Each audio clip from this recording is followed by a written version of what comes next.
Surprise! Yes, it's true. You are witnessing it with your own very eyes. Jemima has actually managed to follow through on her weekly video upload promise. Bazinga! Anyway, hopefully most of you would know about our brand new series that we launched last week called Study Bites. We did an episode on sticky note navigation, so if you want to know about what that is, go to the link above somewhere. And this week we are back to do it all over again. So we are going to do it with a brand new topic, and that topic today is note-taking. Now, note-taking is a bit of a hard one to do because a lot of it does actually come down to personal preference. But as you guys know, I love a challenge. So I am ready to take on this topic and break it down into 5 easy steps for you all. Now, just before we jump in, I think it's really important for us all to just have a bit of a think about why we actually take notes, and even have a think about if note-taking is actually going to be the best thing for us as individuals. Because I think when it comes to taking notes, most of us probably do it for either one of 2 reasons or both of these 2 reasons. Number one, you see everyone else taking notes around you, which kind of, pressurizes you into thinking that note-taking is the way to go. And number 2, it can be almost like a bit of a security blanket. You don't really want to not take notes because, it's the accepted thing to do, and, if your notes aren't there, what happens if you need to refer back to something, etc. So just have a little dwell on that, have a little think about it, think about why you take notes, and if they actually are of value to you, do they actually help you? Do you actually use them or read them in future? So now we come to a bit of a scary question for you all. What would happen if you didn't take notes? Just have a little bit of a think about it. What is actually going to be more beneficial to your learning? Taking notes or finding a loophole and finding a way around that process? At this point, most of you are probably thinking, Jemima, what loophole? Where is the loophole? Everybody takes notes. I don't see anyone doing anything differently, and I don't blame you for thinking that. To broaden your minds with a bit of an example here, basically in year 11 and 12, I did not take notes, and most people are pretty shocked to hear that. In terms of some of the things that I did instead, or some of the things that are on offer to you or might help you as an alternative, you could have a note taker. So you could have another student in the class or a support person who takes notes for you, which is definitely offered at uni, and also at school it's pretty easy. You just ask your friend to take the notes for you. You can also, something I used to do was record your lessons so that you have almost like auditory notes, auditory notes. Gonna go with that one, that you can listen back to at high speed. That was definitely something that I did. You could even, if you're particularly, God, I can't speak today, guys. I can't lie to you. It's 2 a.m. again. Confessions.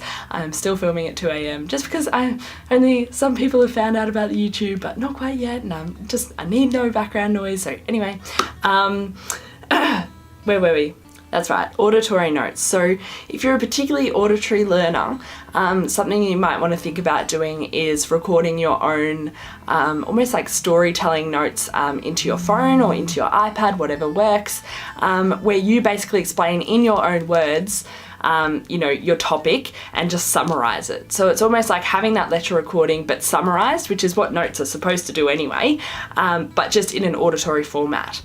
So that's another option available to you. So there are lots of different options out there. It doesn't have to be a traditional, pen and paper note-taking process. So that was just a little something that I thought I would challenge you all with before we jumped in. But let's just assume that you're all here because you like to take notes. Note-taking is for you. You've made that decision. Let's get to step 1. So the very first step is to decide how you are going to take your notes. The main decision you have is, are you going to use pen and paper or are you going to use a laptop? If you're interested, I use a laptop. I actually use OneNote to take my notes, and I do that for a number of reasons. First of all, I lose things. As a dyslexic, I feel like that's pretty common. As a young person, I just think that's pretty common. But if you're prone to losing things, I don't know about you guys, but I lose books and paper really easily. I don't tend to lose my laptop at all. At least I haven't yet. So that's sort of the first reason. The second reason is that I can use all of my text-to-speech software and things on my laptop, and it kind of, you know, the information's all condensed and found in one place. I don't have to switch between books. It's a lot less to carry. It's just far, far more convenient for me as a learner. And then the only other reason would be that when I'm taking notes, I often make mistakes, and I think as dyslexics who might be a bit more perfectionistic, you know, we like to have things a particular way, I like to be able to edit my work really easily. And unless I'm using erasable pens or something like that, I just can't do that with pen and paper notes. But hey, you might be sitting there and be going, no, Jemima, pen and paper, that's how the words go in. That's perfectly fine. You do you. That's just what works for me. So have a think about that choice. Are you going to be a pen and paper kind of person, or are you going to be a laptop kind of person? Now, step 2 is a really, really important one, okay? And it's a massive time saver. And guys, it's not rocket science. Get your notes from your teacher. Most teachers, particularly in senior school, stand up and deliver PowerPoints or something like that. Don't spend so much time trying to copy what's on the PowerPoint when you've already got that downloaded on your computer, or maybe you print out the PowerPoint slides onto paper if you're doing the pen and paper thing. There is no point just copying down those notes if they're already there for you, okay? It is just such a time waster. And as dyslexics, we really struggle to focus on reading that PowerPoint, making sure that those words are the same as what's on our page, and also listening to the additional information that that teacher is going to be adding in along the way that you also want to be copying down. So cut out the middleman. Take the notes that have already been given to you and then just annotate and add what the teacher is saying, because then you only have to focus on what the teacher is saying. It's just focusing on one less thing. So what you want to do in step 3 is to get out your highlighters, and hopefully you've got a green highlighter, a yellow or orangey highlighter, and a red/pink highlighter, okay? And what you're going to do is you're going to have a tryout of the traffic light highlighting system, okay? Essentially what you're going to do is you're going to highlight the notes that your teacher has already given you, the PowerPoint notes, and you're going to do all the information that you already know and are comfortable with in green, all the information that you're sort of struggling with a little bit but you sort of have the basic concept of in yellow or orange, and all the stuff that you're like, hold up, no idea what the hell's going on here, in red. So now we've actually come to the note-taking part of this video, and that is step 4, annotations, okay? So we've discussed that you've got your PowerPoint slides, okay? The things that are already on the board that the teacher has provided. What you're going to do now is you're going to add all of the extra bits that the teacher is saying to the notes that you've already got, all right?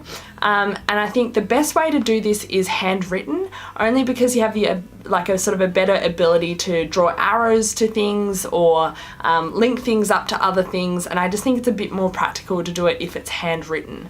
Now, if you've got a PC or you've got a tablet, there are ways of getting around this, but I actually have a 2-in-1 computer that allows me to write on my screen, so it's actually touchscreen. So if you've got a touchscreen computer, you might want to have a look into getting a digital pen where you can actually write onto your screen if you're going for the laptop option. But anyway, what you're doing basically with those annotations is adding all the little bits that the teacher is saying that's extra onto those notes. And this happens quite frequently in class, and often the things that the teacher says are the things that are going to be on the exam, not necessarily the things that are on the PowerPoint for everyone to see. So for instance, there might even be times where your teacher says, okay, you don't really need to know those specifics of those statistics over there, so I immediately just cross those out, don't need to know them, not on the assessment, unless you want to learn them for learning purposes, of course, because we all love learning. But anyway, and then she might say, you know, over here we've got, you know, you really need to know this, this is on the exam. So that's really important sort of information that you need to know so that you can just condense your concentration on what you actually need to know for the assessment versus what you're going to learn for learning's sake. And the final step, step number 5, is to get creative, okay? I think it's important to acknowledge that as dyslexics, words do not work for us. They probably will never work for us. So why try and fight that sort of urge? Definitely get creative with it. If you're really, artistic and things, make sure you're including a lot of pictures, a lot of diagrams. Even if you're not artistic like me, I can pull out a pretty good mind map these days, or a flow chart. Something that's going to make these things, these notes more interesting, to sort of grab your attention, but also to just break up the words. Who said notes have to be, a standard Word document that's black and white and just slabs of text, okay? We're not going to go back and read those anyway. That's the reality. I wouldn't read notes that even I'd written if they were like that. But I like to include lots and lots of pictures and colour and things to keep me engaged, and things that I'm also going to remember, because my brain remembers pictures, it doesn't remember words. So think about how you can make those notes more creative and include more symbols, and harness that dyslexic energy. So I hope this second study bite has got you all thinking about your own learning, thinking about what sort of strategies out of this video are going to work for you. That's sort of what this series is all about. Go away, have a play around with some of these things, see what works, see what doesn't, and recommend your own below as well. If you've got some other things that I haven't mentioned today that work for you, please leave a comment below. We love to share our own strategies with each other, and I like to learn about, how you guys learn as well. So even if there's something that doesn't work for me, that might work for some of the other students. So definitely share your own tips and tricks below.